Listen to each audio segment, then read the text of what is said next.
To understand AI in the world of Marathon, and particularly those found in the Tau Ceti system, you need to start with an important question.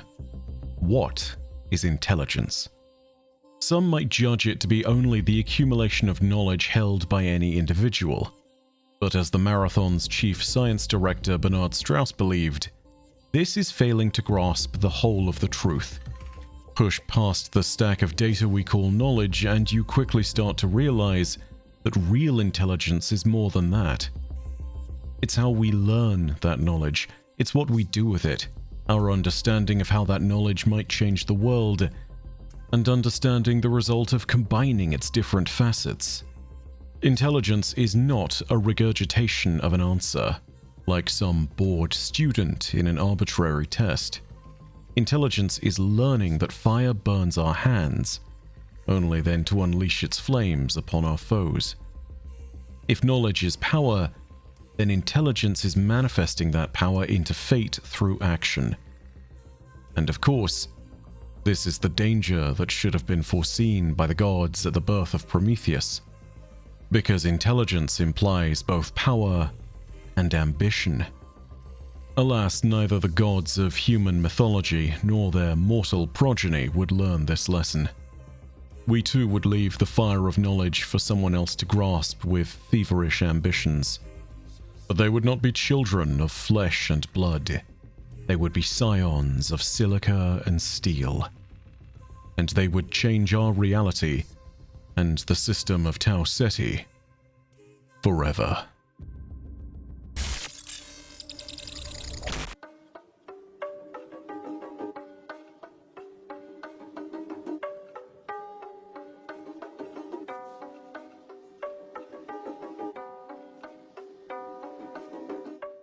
It should be noted that the AI we know and perhaps even regrettably use today is in fact not true artificial intelligence. As the renowned scientist of AI, Bernard Strauss, correctly points out, the artificial intelligence of the 21st century failed to even count as true expressions of intelligence at all. Strauss noted that such thinking machines weren't actually thinking.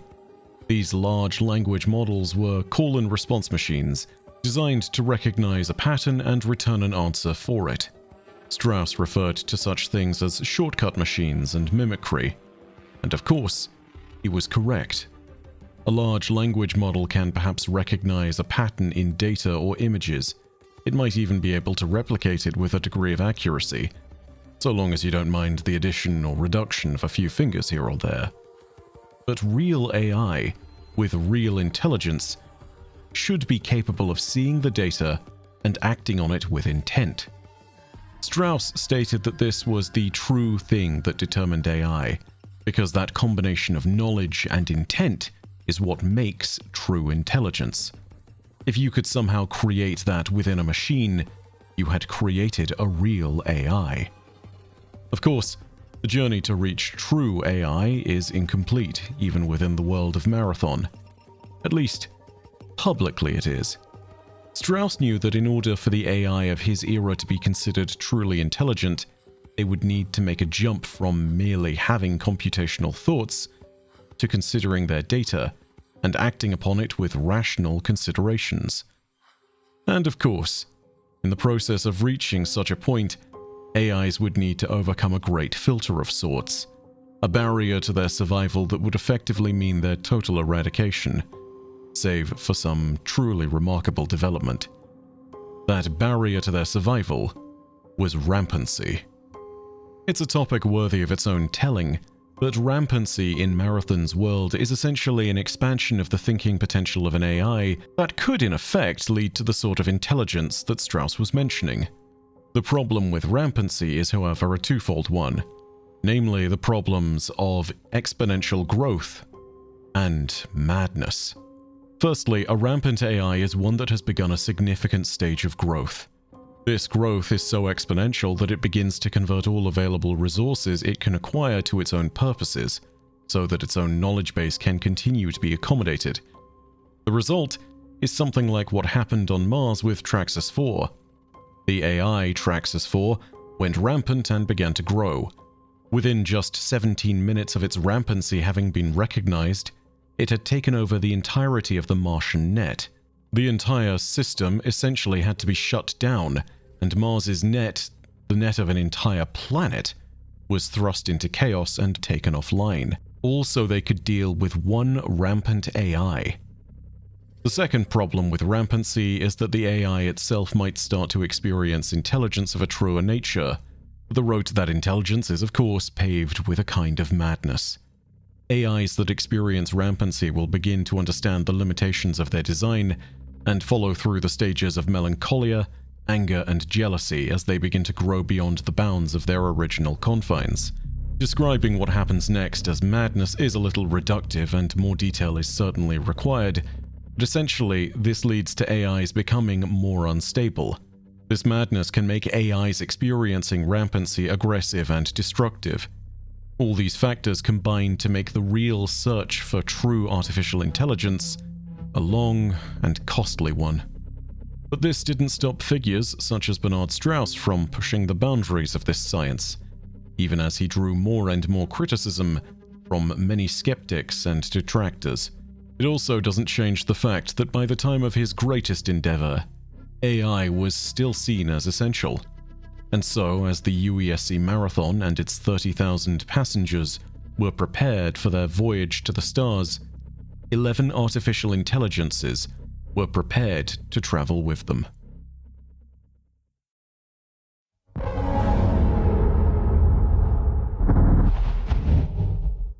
Of the 11 AIs brought with the Marathon, 8 were designated to be deployed on the colony of Tau Ceti IV planetside, whilst 3 would man the Marathon proper. The 11 AIs across the colonization project were named Leela, Tycho, Durandal, Arthur, Lilith, Joy, Bastion, Icarus, Gabriel, Darius, and Naraah. These 11 AI were broken up into 2 family suites. These are groupings of AIs built to monitor each other and watch for signs of rampancy amongst their compatriots. AIs in the same family suite also share similar coding DNA, which allows them to more closely watch and recognize threats and aberrations where they arise. Any AI could also exist within multiple family suites of various sizes. Main family suites, focused family suites, and even subsuites would allow various AIs within the Marathon project to monitor each other more closely for rampancy, as well as operating with greater efficiency, as subsuites were also often associated with various tasks. All this was designed so that the colony's AI would remain stable and healthy. At least, that was the theory. The 2 main family suites operating amongst the colony AIs were the Rhea and Hermes family suites.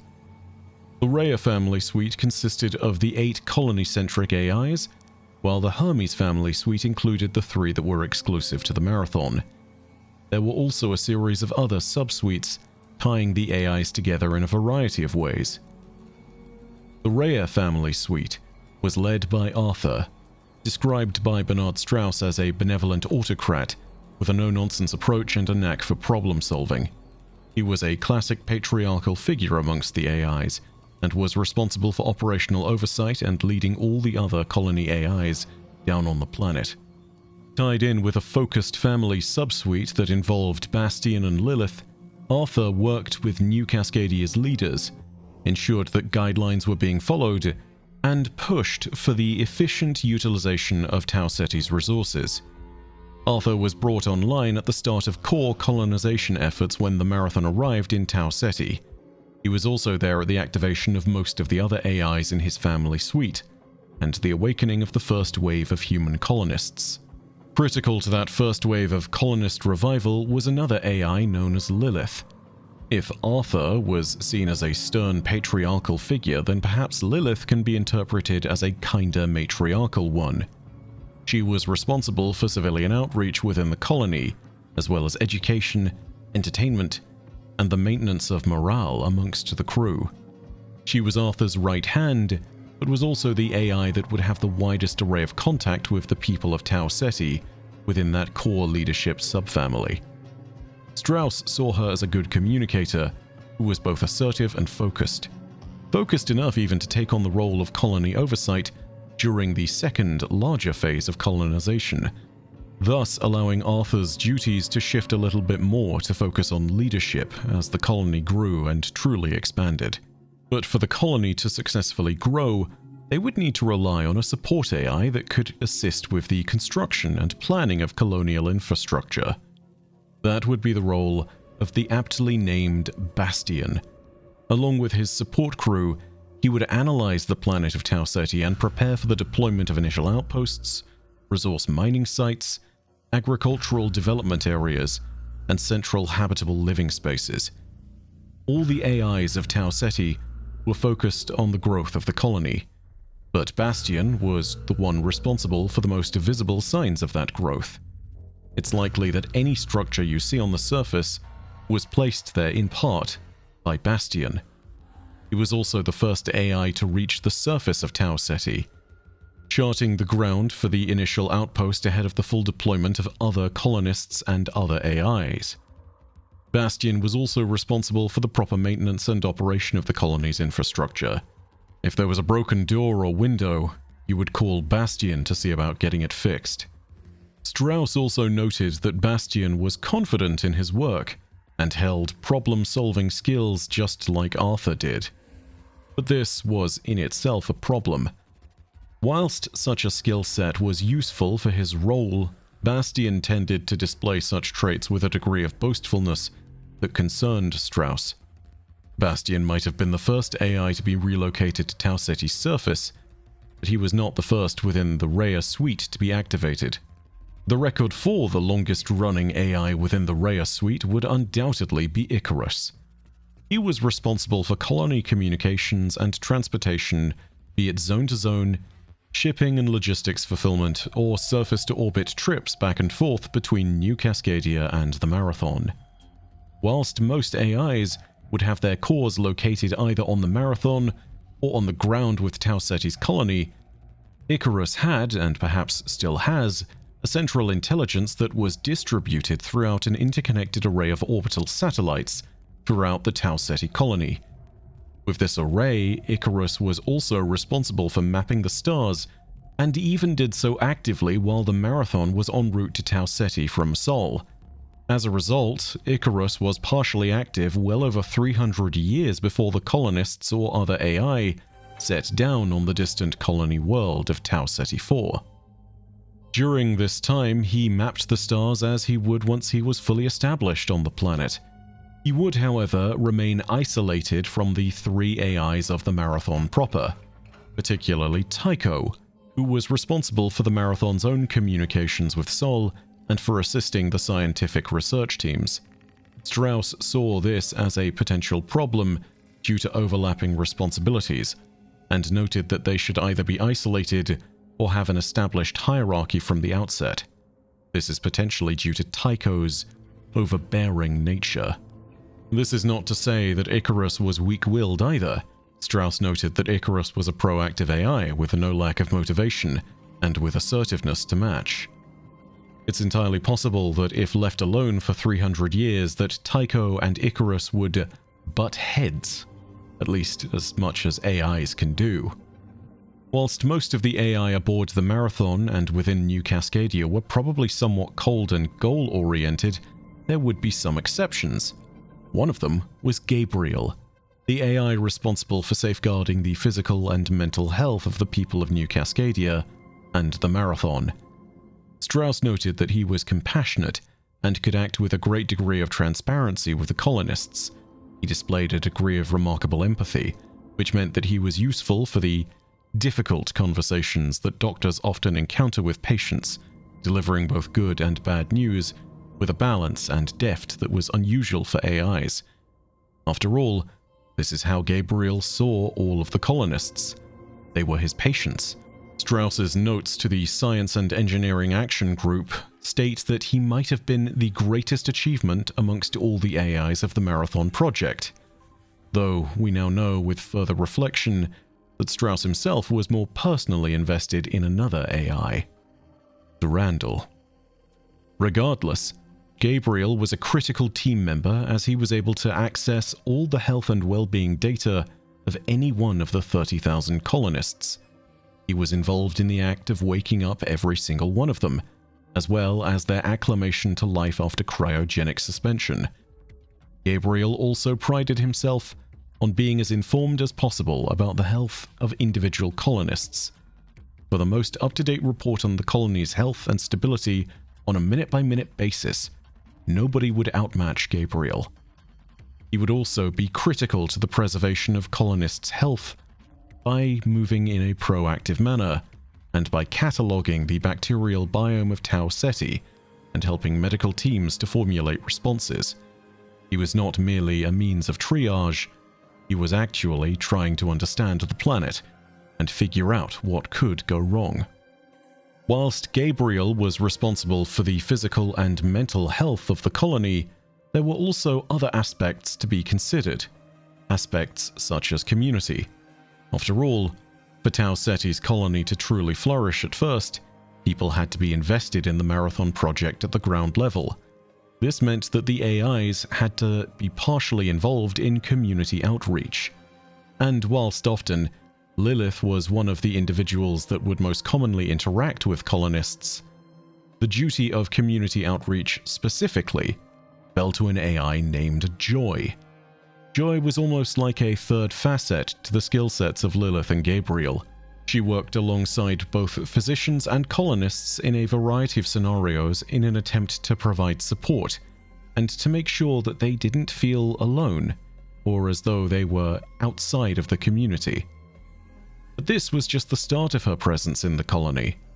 Her most notable one would probably be amongst New Cascadia's children, who were each supplied with emotional support animal plushies, shaped like cats.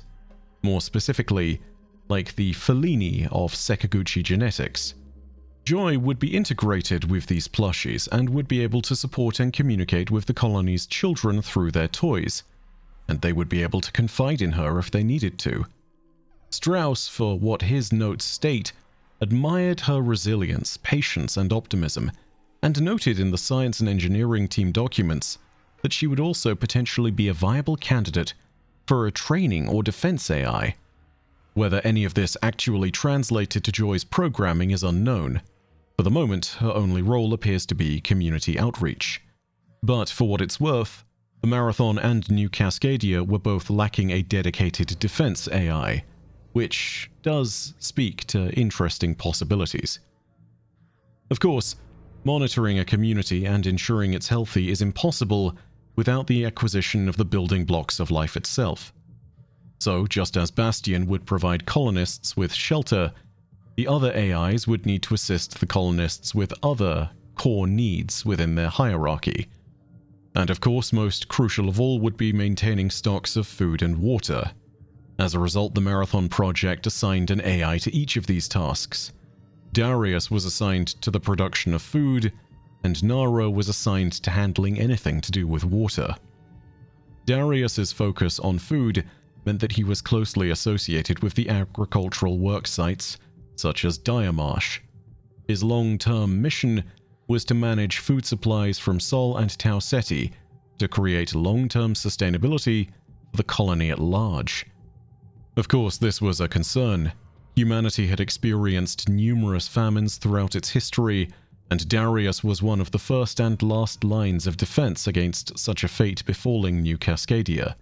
More importantly, unlike on Mars, there was little chance that relief would come eventually to save them in the form of some Sol orbiter, or anything else that came from Earth. Out in Tau Ceti's wilderness, the colony was on its own. Darius's mission was vital to the survival of every human being on Tau Ceti.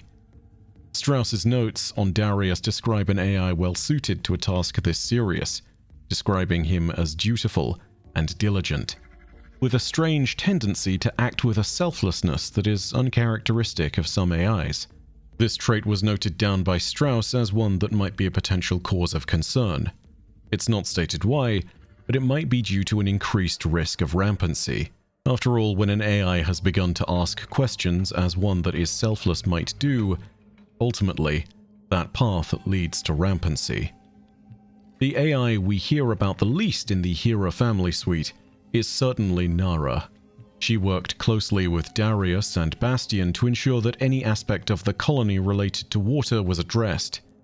This included maintaining water quality and storage, but it also included maintaining waterways and managing the colony's wastes.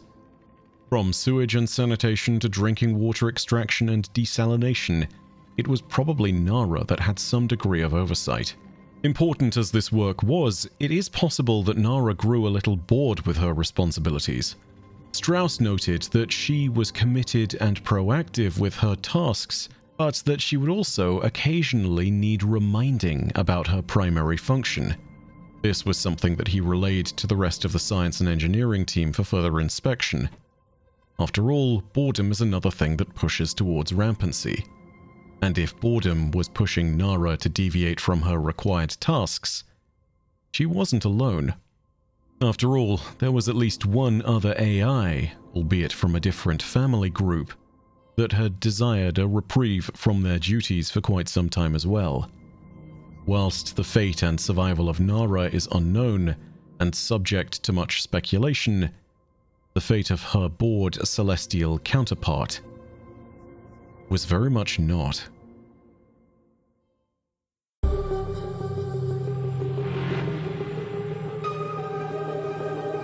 Whilst the AIs of the Rhea family suite were like mothers and fathers to the colonists below, the AIs of the Hermes family suite sat in the heavens above them, keeping silent vigil aboard the Marathon. These three AIs were responsible for the operations of the colony ship itself, and were also assisted and overseen by an IDEA, or Intelligence Diagnostic Emergency Aid. Whilst not an AI in itself, as best we can understand, this was a program designed to provide oversight of the three shipboard AIs and watch for further signs of degradation.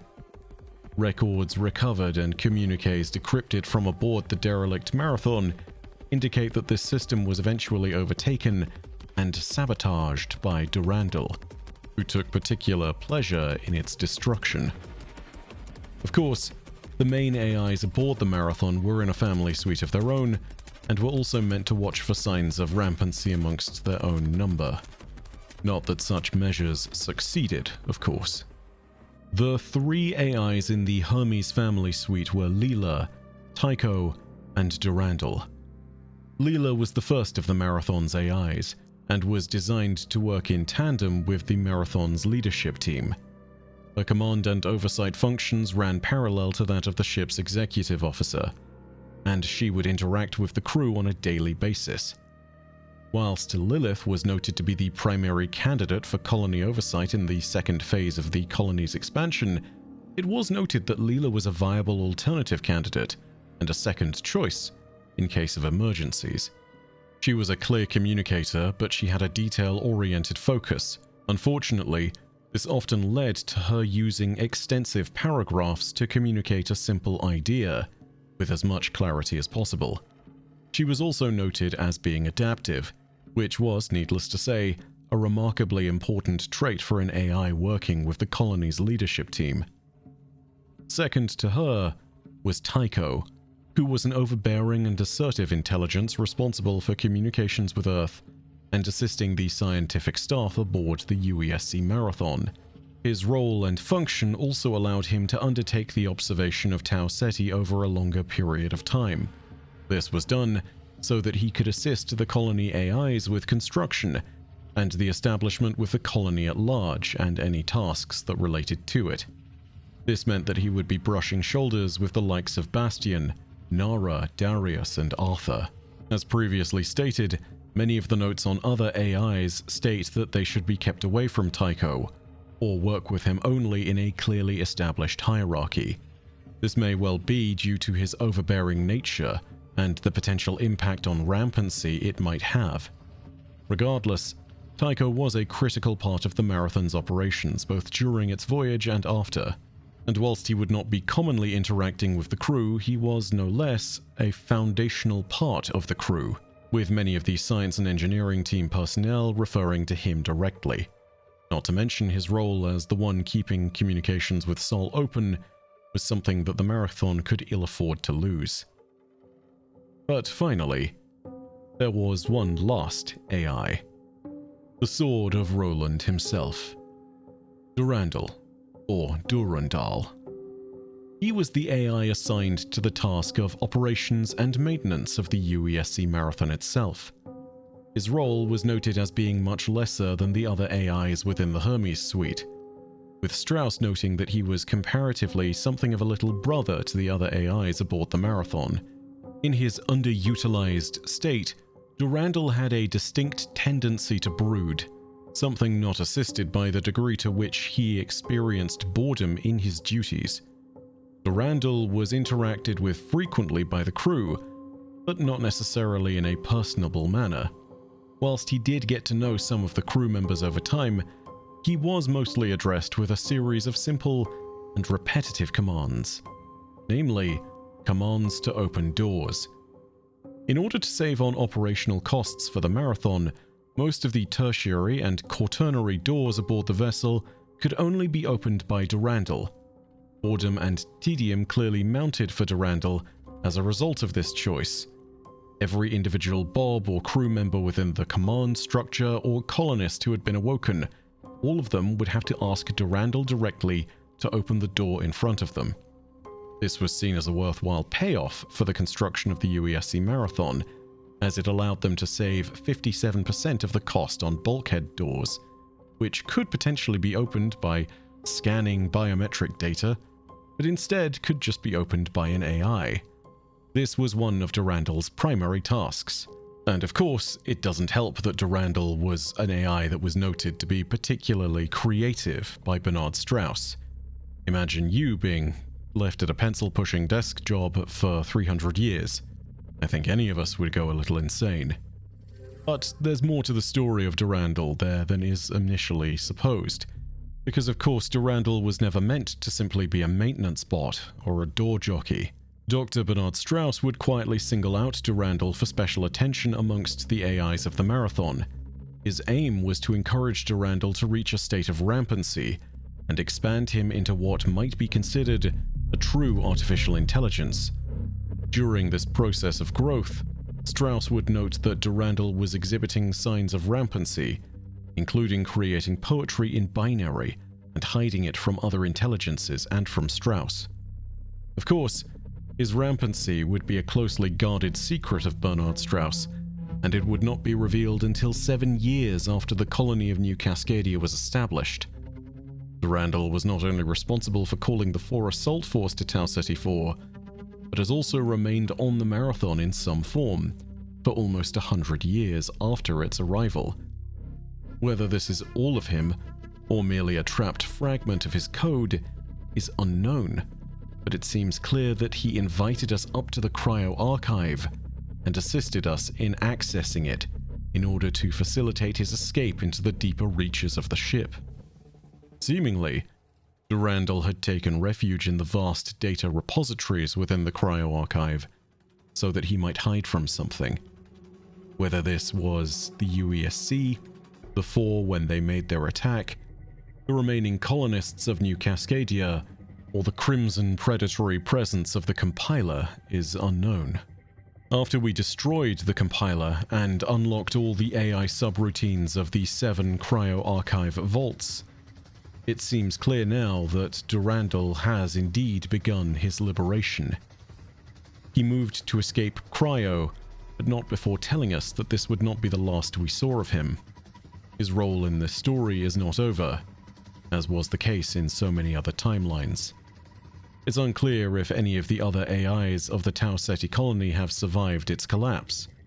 Certainly some of them went rampant or succumbed to other terrible phenomena.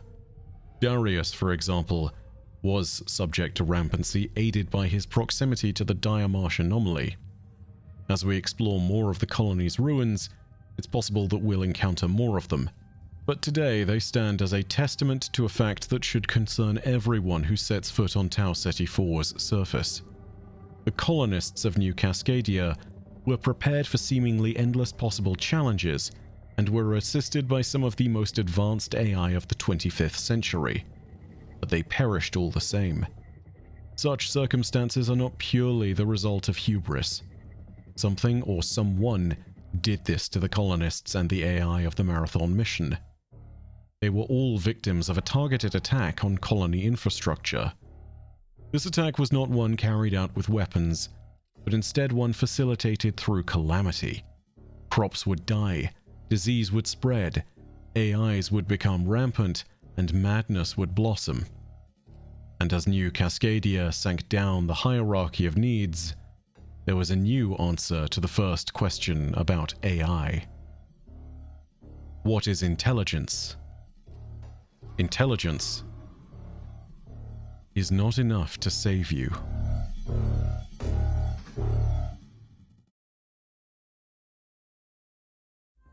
Thank you very much for watching. I hope you enjoyed the video.